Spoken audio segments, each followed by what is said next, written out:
talk about how to have fun doing travel. And Roxanne is here. Thank to Barb. Barb is one of our board members who can't be here today, even though she connected us because she's off on one of the trips that she planned, and she's off to somewhere in Europe. I think Roxanne knows where she is. So Roxanne has been doing this for a very long time. She already told me the story offline before we started, and so she knows all the things. And like I already said, I know how to travel for a living. But as far as knowing all the tricks about traveling for pleasure, I still, even though I've been retired for what, 3 or 4 years, I still take my laptop with me when I go. So there we go. That's how much I don't know how to travel for fun. So on that note, I'm going to hand it over to Roxanne. Thank you. Thank you, Gayla. So good morning, everyone. Thank you for being here with us today. As Gayla said, I've been doing travel now for the better part of my life, I think, going on 29 years. Started my own company back in 1996 as more of a destination management company selling Arizona to people outside the state coming in. And then people started asking me what else we could do. So we turned it into a full service travel agency. So now we sell the entire world. We've done a great job in growing the company. We've got 8 agents who work for us. And a year and a half ago, we merged with a larger company out of LA. So now we have a lot of resources and depth into what we can do and a lot of connections around the world. And I love travel. It is my passion. So I want to share that with you today, and hopefully that's my goal. So let me see if I can get my screen being shared properly here. All right. So Gayla gave me a little bit of information about the background of some of the people that are part of our safe space. So I've tried to design the presentation for you today to talk a little bit about what inspires you to travel, to inspire you to get out into the world and to feel confident and comfortable when you go out into the world. So we're going to talk a little bit about what's going on in the travel industry, bring you up to date with some of the things and statistics that are going on, but not too much of the boring stuff. And then talk about ways to be safe when you go out into the world, things to be aware of when you're planning your travel, how to plan travel, and then some ideas to hopefully inspire you and show you some of the opportunities that are available. So let's get started. So within the US itself, travel domestically is a big part of our US GDP. In 2023, those were the most recent numbers we had access to, and $2.36 trillion contributed to the domestic economy. It's down slightly in 2025, but we're expecting in the second half of the year that will probably go back up now. So lots to see and do right in our own backyard, as well as exploring the larger world that has been created for us, because there's so much to see and do out there. So interesting statistic that I came across when I was compiling some of my presentations that I did earlier this year for some groups.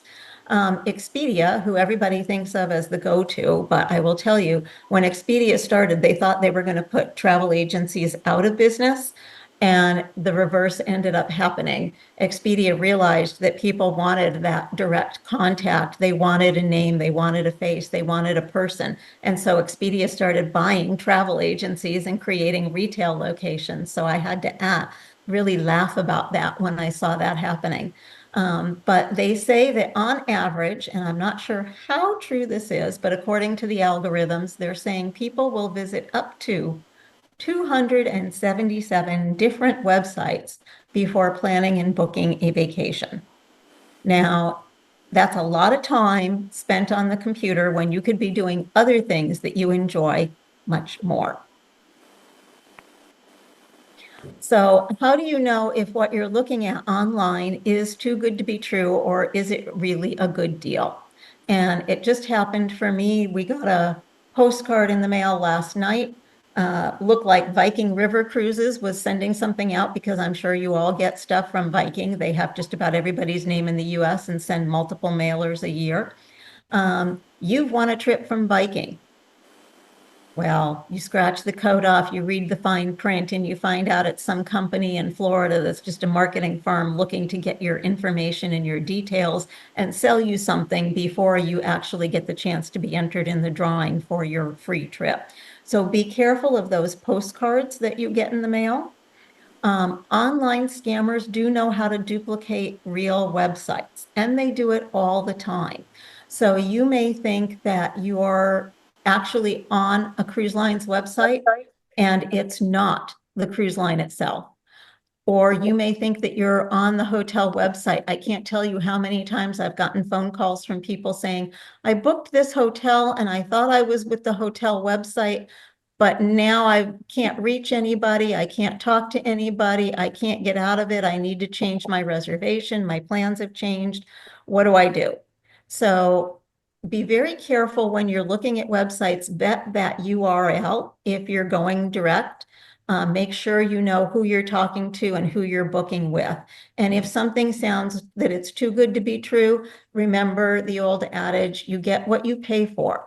So be very careful if somebody's making a low-cost deal as to what is included, what are the add-ons, what are the options, what is not part of that program, so that you're vetting it, and make sure you're getting a response from them, that you get a confirmation in email, that you get a contact number or email that you can communicate with, and keep copies of all of that on your computer or print a copy for your file so that you have it until you travel in case there's a program.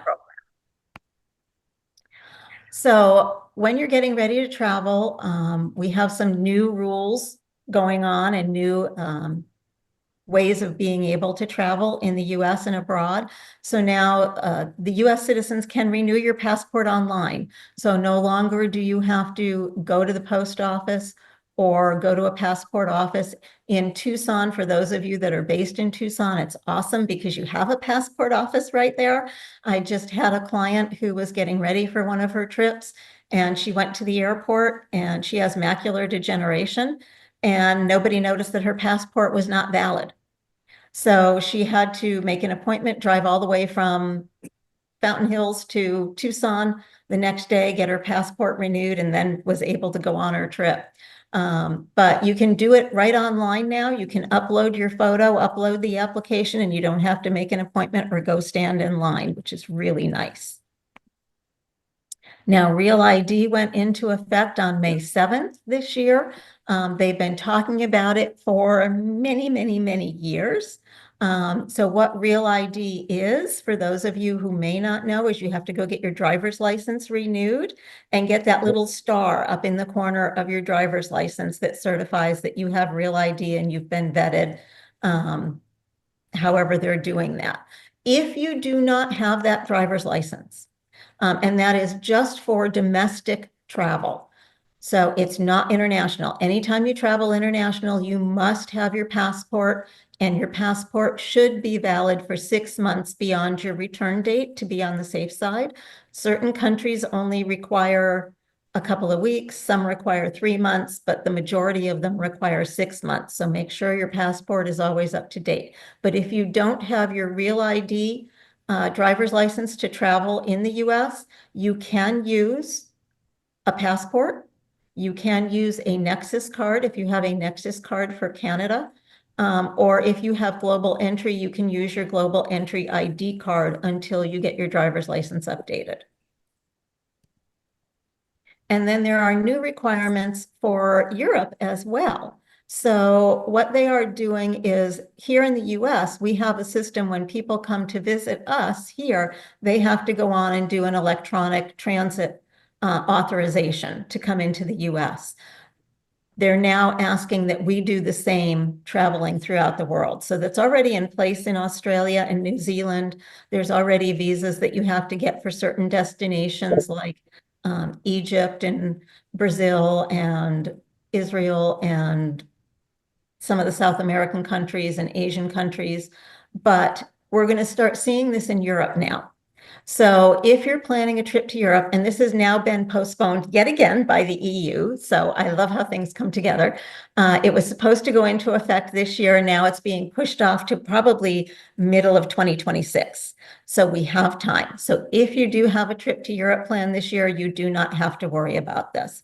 And it will be good for all the Schengen area countries that are part of that Schengen bloc that you can travel within Europe and not have to worry about it. And 3 new countries are entering into that now. It was Bulgaria, I think Slovenia, and Croatia. So that's kind of nice as well.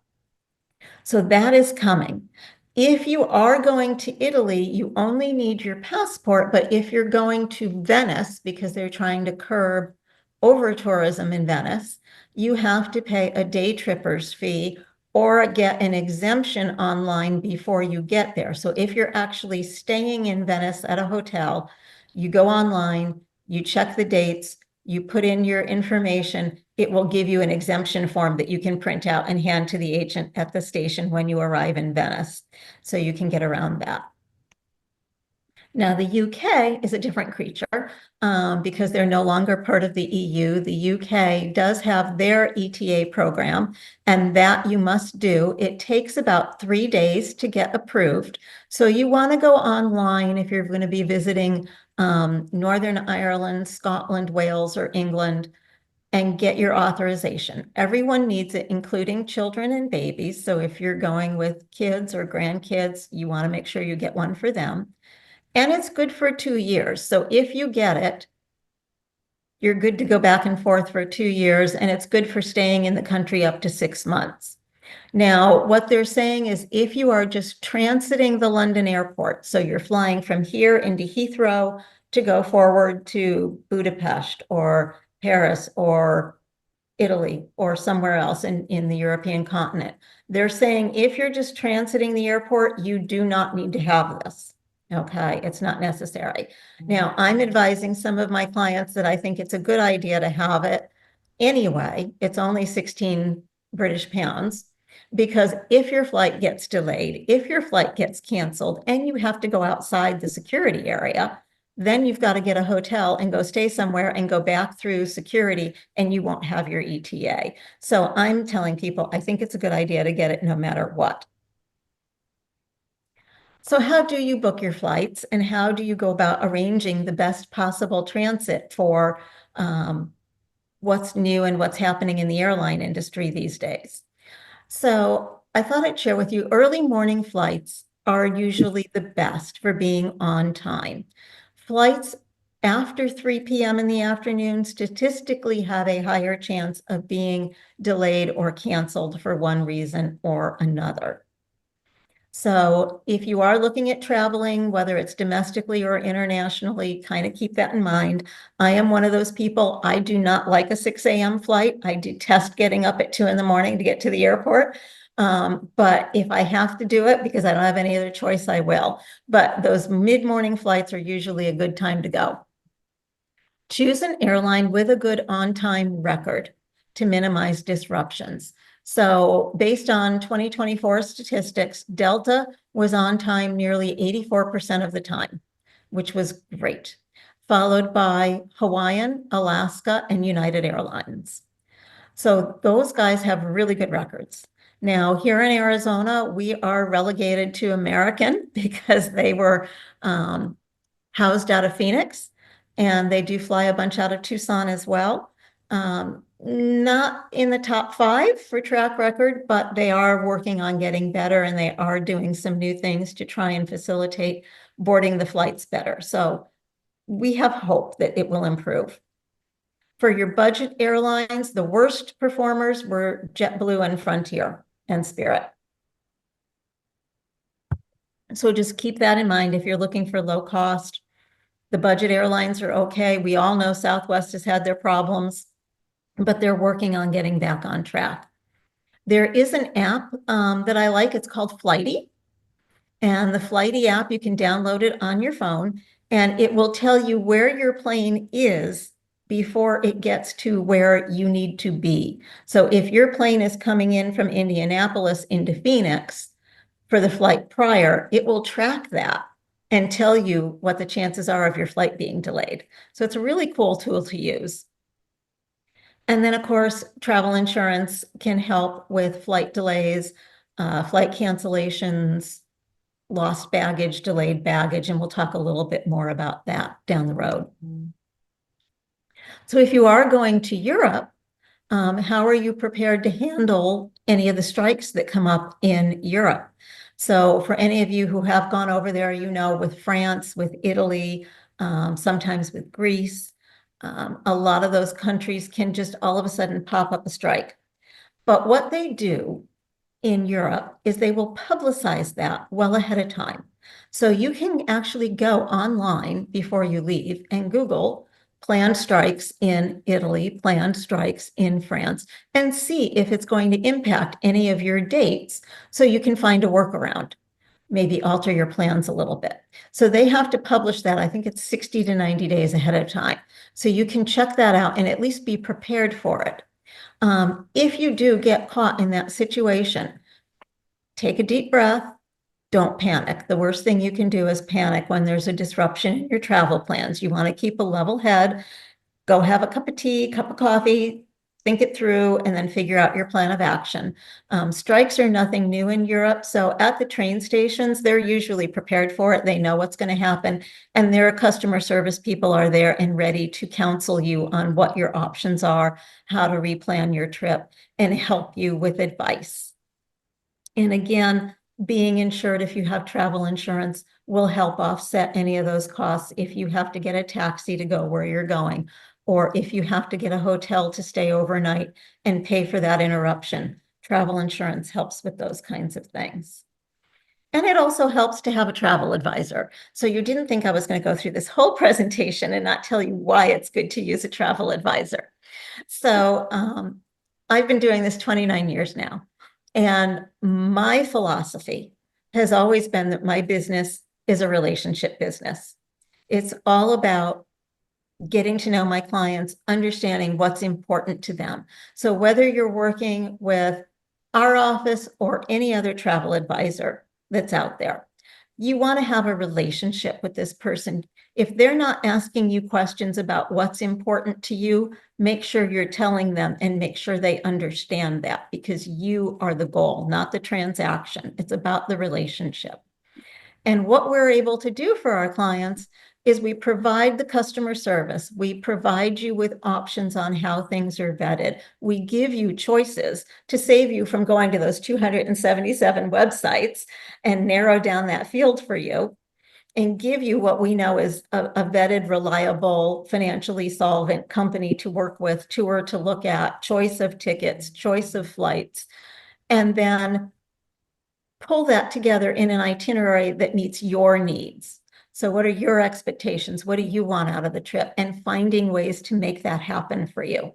So we have access to unique product around the world with different destination management companies that we work with. I had a client who's taking her granddaughter to Paris because she's just graduated and she wanted to go into the fashion industry. And they wanted to go tour some of the fashion houses. And there's a big fashion exhibit at the Louvre right now. So we were able to pull strings and get her into Louis Vuitton, and go to a fashion show and be right up front and see behind the scenes and go to the sewing room and see how it works. So we have some of those connections. That's the advantage to using a professional travel advisor. And then we get you good value. So we don't compete with the online guys trying to get you the cheapest price. That's not what we do. We will get you a good price. We will get you a competitive price. But what we're going to get you is we might be booking you into a hotel where you get complimentary breakfast, where you might get an upgrade for free, or you go on a cruise and get extra perks or onboard credits or complimentary bottles of wine. So things like that, that we can bring extra value to the table for our clients. So enough of the sales pitch. So what are the biggest concerns that people have today that are traveling? And this was an interesting article that just came out a little bit ago, and I thought it was worth sharing with you. The 4 biggest concerns for travelers, and you can see how this compares to yourself, is getting sick, either before you leave or while you're away from home, needing to cancel a trip before departure because you've had an emergency situation or a family situation, transportation issues like we talked about, flight delays, flight cancellations, strikes, whatever may come up, and unexpected interruptions mid-trip. You get that phone call from home, something's happened, you need to come back right away. Or you lost your passport. I just had that happen to someone. Passport was stolen, cell phone was stolen. How do you handle that? Who do you turn to for help on that? And that's where I think travel insurance is really important. People think of it as all insurance is a necessary evil, let's face it. And I don't mean to insult anyone who's in the insurance business, but it is a necessity that you need to have. And it's worth looking at and investing. I have clients who say, I'm going no matter what. I don't need to have trip cancellation coverage. But I'll say to them, okay, what happens if you get sick over there? What if you trip on a cobblestone? What if something happens while you're away and you need a doctor? There's policies that you can buy that just give you medical coverage while you're out of the country, because let's face it, Medicare doesn't cover that anymore. So you can get a medical only policy for not a whole lot of money, and it gives you that security. So there's different options, whether you're traveling domestically, whether you're traveling internationally. There's websites out there that you can look at, but if you're going to a website, make sure that you have an 800 number that you can call and ask questions of before you purchase that policy, to make sure you're not overpaying or getting more coverage than you actually need, and that you are getting everything that you need to have for your particular situation. So traveling smart and traveling safe. Before you go, and I'm sure a lot of you do this already, learn about your destination. Figure out, what are the customs? Where are you going? Are you going to Europe? Are you going to the East Coast of the United States? Are you going down south? Because that's a different culture down there as well. Are you going to Asia or South America? All of them have different customs. All of them have different regulations. All of them have different plans for how you can bring your prescription medications into the country. So there is a website, travel.state.gov, that you can go to and check out a lot of this information and read up on it. We talked about your documents. At least 3 months before you go, check your passport, make sure your expiration date is valid for where you're going. Before you go, leave a copy of your passport either with your travel advisor. We keep a file of passports for all of our clients in case they lose it and need that information, or give it to a family member. Take a picture of it on your phone so you have it with you all the time, and keep your passport locked in the safe in your room while you're traveling. Read the terms and conditions of what you're booking. So if you're booking with a tour company, make sure you know the terms and conditions before you hit submit to book anything. If you're going to book online, make sure you know if it's a non-refundable deposit. If it is, do they offer travel protection? If they offer travel protection, what do they offer? Because theirs insurance may not necessarily be a better deal than getting a third-party insurance policy. So those are things that you want to check and see, what is the coverage on that. Many credit card companies do offer some level of protection. It's not full protection, but they do offer some. So talk to your credit card company, make sure you understand what that is, and know what the health requirements are. This was all updated. The one good thing that came out of COVID is all of this information has been updated, and there are resources to go to. So even though we're not going through that insanity anymore that we did go through, you want to make sure, if you're going to Africa, that you know what the vaccinations are that you need, and you consult your physician for that. If you're going to Egypt, is there anything special you need to know about that? And there are passport health offices and other urgent care clinics that have some of this information available for you, as well as finding it online. When you travel, it's a good idea. A lot of people will ask me, do I have to take all the bottles with me? Depends where you're going. Some countries require that you have it in the physical bottle with the prescription label.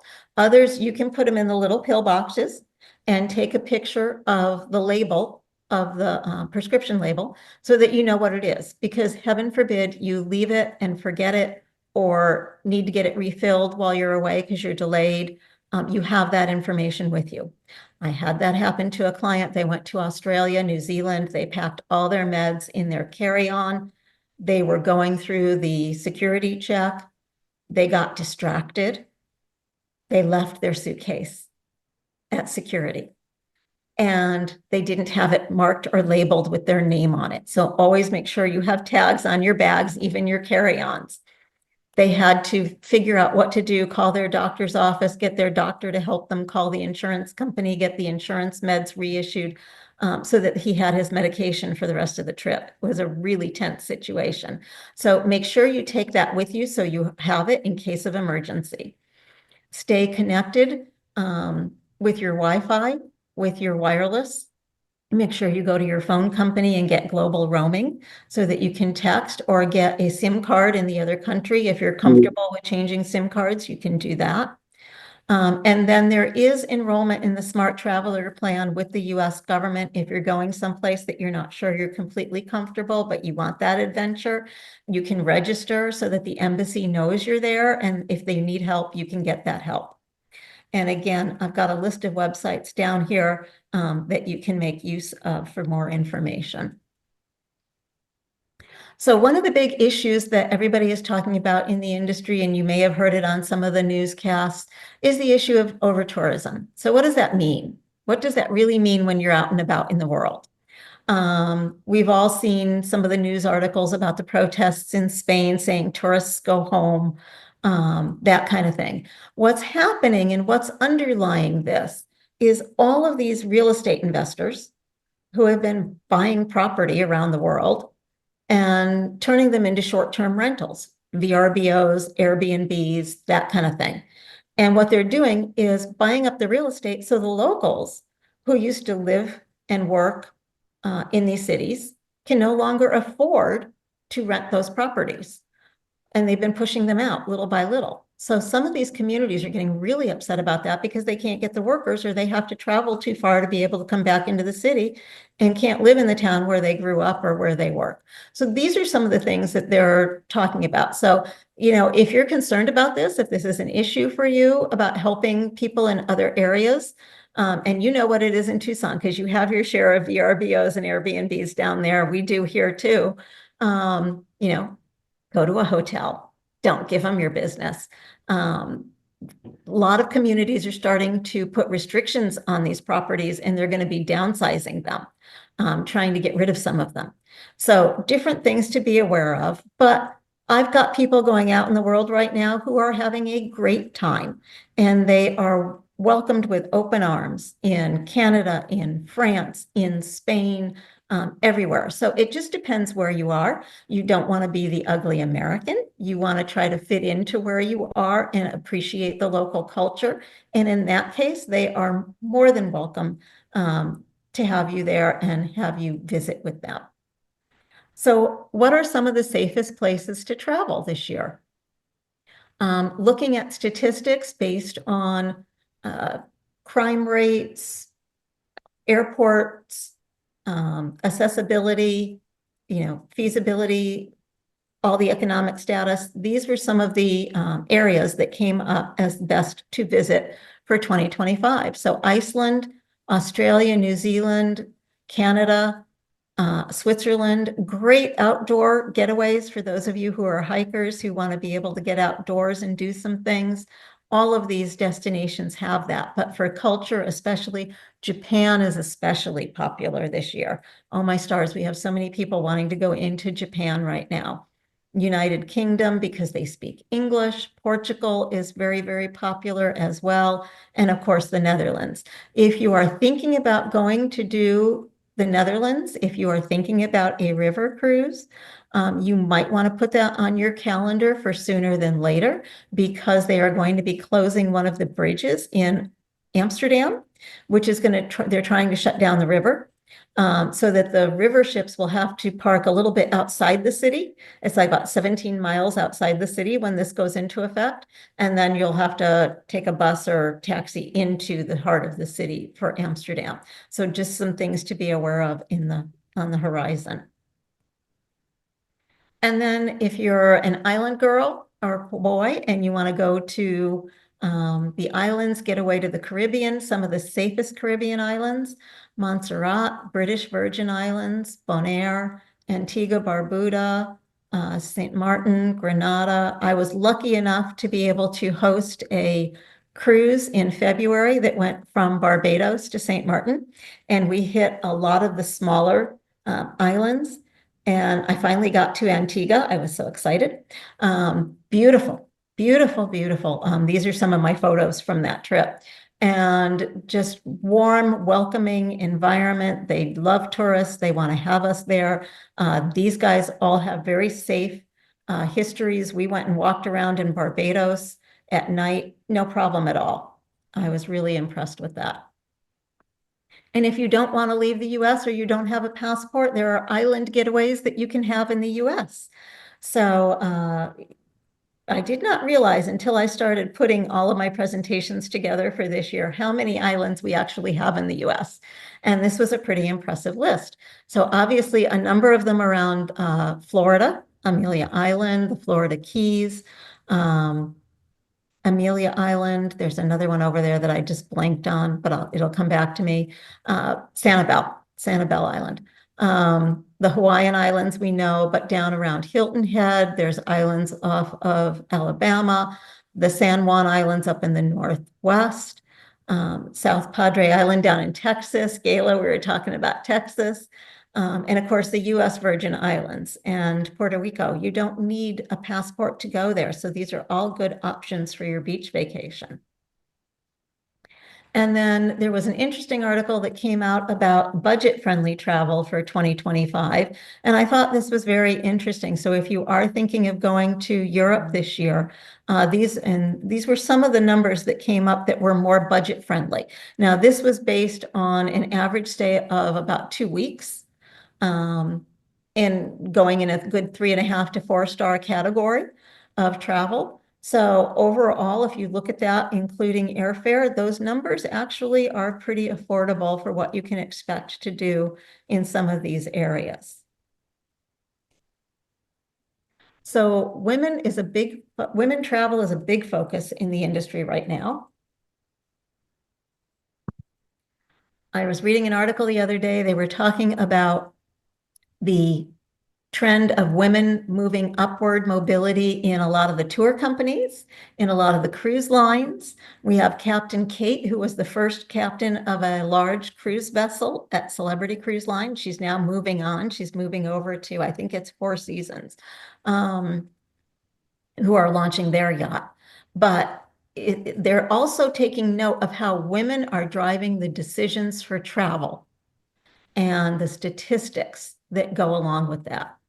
And women travelers by themselves, either groups of women or women traveling solo. And they're starting to recognize it. They're starting to design product specifically for that, which I think is awesome. So according to this, women represent 57.1% of all travelers in the country and make nearly 85% of the decisions. I think that's awesome. Women aged 20 to 70, so that's a pretty wide range, are 75% of the travelers engaged in adventure travel. And let's face it, our generations were staying more active than ever before. So I see people doing adventure travel anywhere from, their mid-40s up to, I just booked a trip for somebody turning 90 that wants to go do an adventure trip. So I think that's just awesome. And solo categories are being addressed and they're creating space for solo travelers that doesn't cost double, which is what it used to be. If you wanted to travel before by yourself, you were paying double. Now they're starting to realize they need to give an incentive for that. So there's companies that are focused on women's travel, and I wanted to just highlight some of that for you and share that with you. So Insight Vacations is a tour company. They actually have 11 small group itineraries just for women with women guides. So I think that's awesome. Natural Habitat Adventures, a more high-end adventure company, offers 18 different women-only journeys focused on nature and expedition travel. And Backroads, which is more hiking, biking, adventures, has over 50 adventures just for women. So embracing the journey, going solo. If you are thinking about going solo, if you can't find someone to go with you, if you don't have a partner that likes to travel, people are not staying home anymore. They want to get out in the world. They want to go do their thing. Or you've lost your spouse. I've had a number of situations over the last couple of years where I had one client and all she wanted, she lost her husband. He had a heart attack while they were at a hotel up in Prescott. She was dealing with the grief. She just wanted to get away. She wanted to go somewhere. So we found her an amazing little lodge down in Costa Rica. She did yoga. She drank wine. She just sat and relaxed. They took really good care of her, made sure she introduced new people to her. And she was able to just go, and it helped transform her being ready to take her life in a new direction now. I had a gentleman come in just this week whose wife passed away from cancer, and the trip that she always wanted to take, he's taking for her now. So he's going by himself. So just, some amazing stories that I get to hear and get to be part of to help people put their lives back together.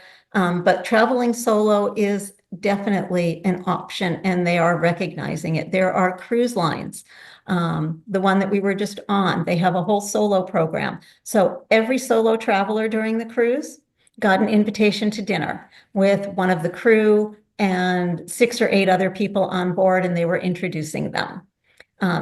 Hotels have singles cocktail hours that they're doing in some areas. So it's just a great way to be able to go out and meet new people and broaden your horizons. And even Africa, there are companies that are focusing on solo travel for women to Africa. And of course, Bali, we've all had Eat, Pray, Love. We've all experienced that, read it, seen the movie, one or the other, going to Bali, looking at the spa retreats. It's just very interesting statistics. And we led a couple of groups to Africa ourselves over the years, and we had some solo people come with us on the trip, and they were so happy they did it. So I want to talk a little bit about some of these trips, and maybe I can inspire you to look at some of these opportunities for yourselves. So here is Insight, some of the tours that they're offering for women only. And you can see there are some great opportunities to be able to travel for a decent price. So some of these are on sale for, oops, come back, Morocco, Portugal, Scotland, northern capitals around Scandinavia, just some great opportunities that are out there for meaningful journeys. Riviera River Cruises is the first cruise line that is actually working on 30 departures for solo travelers this year. They're building solo cabins, they're reducing their price, they're focusing on excursions and programs for that, especially along the Danube and in France. So I think that's great. Hats off to them for taking a look at that market.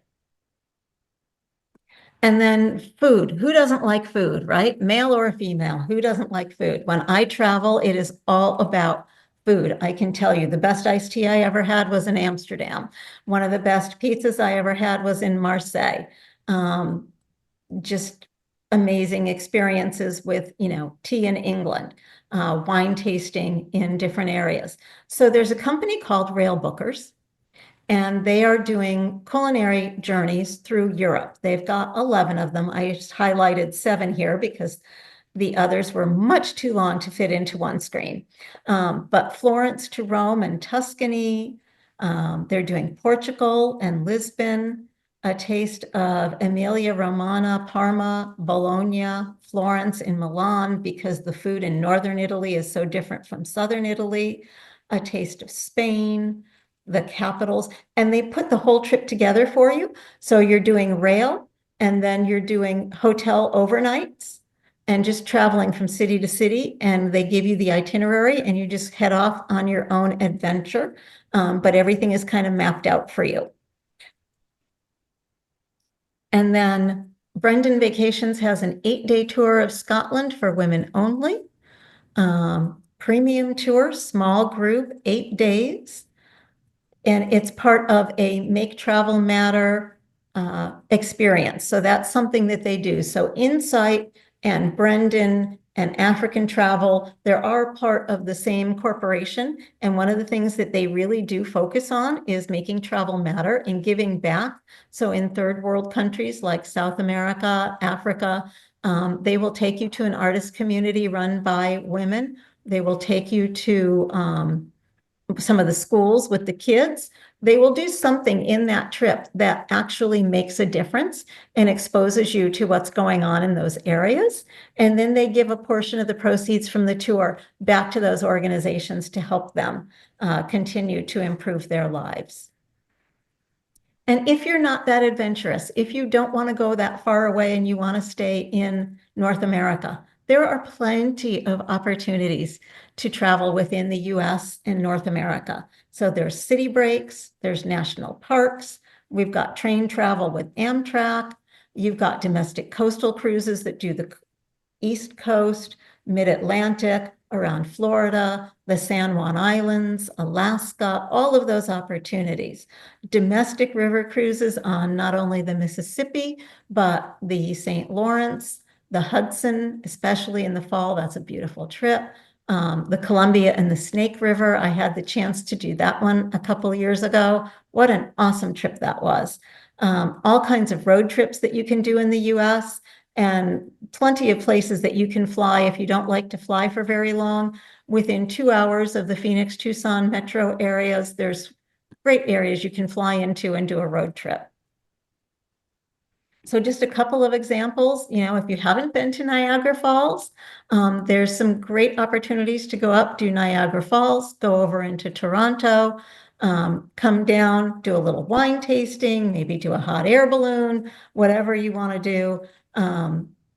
Maple syrup tasting, just some great things. 4 days, 3 nights, nice little getaway.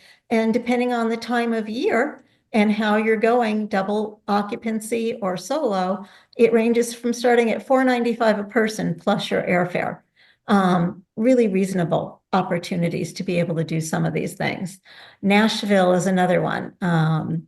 Great performances at the Grand Ole Opry, the General Jackson Dinner Cruise, hop on, hop off trolley around the city, Country Music Hall of Fame. I had the opportunity to be in Nashville 3 or 4 years ago.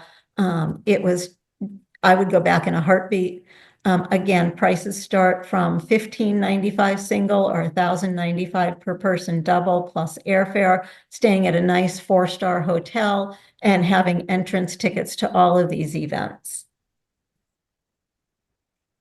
And then being a conscious traveler is something that I like to point out that's near and dear to my heart. So as I was talking about, there are many tour operators that will work experiences into the adventure where you're being part of the community. You maybe get to go plant a tree or whatever it might be, but they have give back programs that help invest in these communities where they're going to try and keep them moving forward with education for these communities and giving opportunities to people to earn a living. So I think that's very important, that the travel industry, as much as we love to go be a part of the world, we be a real part of the world, not just hit and run, but we actually do something. There are carbon offset programs if you want to participate in that. There's a company called Pack with a Purpose that will connect you with, if you're going to local communities, that you can do things as little as bring a box of crayons or a bag of pencils with you to give to the local schools, and they'll tell you how to arrange that. And then Travel Elevates is an organization that we're part of that gives grants to these organizations around the world to help them. We've contributed computers to schools in South Africa and in Kenya. And paid for mammograms for women in South America. So some of these programs, if you feel so compelled to participate in something like that, there are opportunities out there for you. So my parting thoughts as we wrap up this morning, I truly believe that travel refreshes you. It benefits you in so many ways. It refreshes your soul, it expands your mind, and it gives your body a chance to relax and can really help change your perspective on the world. And when you travel, you have those wonderful experiences that you bring home with you. And when you share those stories with your friends and your family, you inspire them to travel. And I really think that that's what it's all about. Now, we do a monthly travel series through our agency in Fountain Hills. And we try to bring different vendors in to talk about travel opportunities and educate our clients. So if any of you are ever up in this area, you can certainly participate in one of those. You can go to our Facebook page for information on that. And if you're just interested in what is going on in travel, please do follow us on Facebook. I posted our Facebook page down there. So we would love to have you follow what we're doing. And with that, if anybody has any questions, I would be more than happy to take questions. I have a question. Let me get my video here. You were talking about like beachside locations in the United States, and I know this isn't exactly in Arizona, but I hear people talking about Rocky Point, and some people say, "Oh, it's great, no problems," and then others will bring up, caution and potential issues. I wonder if you had any thoughts about Rocky Point. Rocky Point has developed over the years, and there are people who you're absolutely right. I know people who go down there that travel down there all the time and go to one of the rental units and have a great time. I had the unfortunate circumstance of going down there with some friends one time in October, and a hurricane had just gone through, and we could not go outdoors because we were barred inside after 2 PM by the mosquitoes. It was a hideous experience. But I would just say, if you're planning to go down there, you might want to wait 4 months, 6 months, maybe just give things a chance to calm down with the political situation in Mexico at the moment, because crossing the border is fine and safe. I know someone who just went to Mexico and had dental work done and went across the border, had absolutely no problems at all. Everything was great. But you just don't know from day to day what's happening down there. So I always advise everybody to be cautious. If you're going to go, make sure you're going with someone else so that there's at least 2 of you. Be my advice. Okay. Yeah, it seems like there's just missed messages about it, and it just makes me wonder. Yeah, at this point, I would say, if you can find an alternate, let's find you an alternate. Gotcha. Thank you. You're welcome.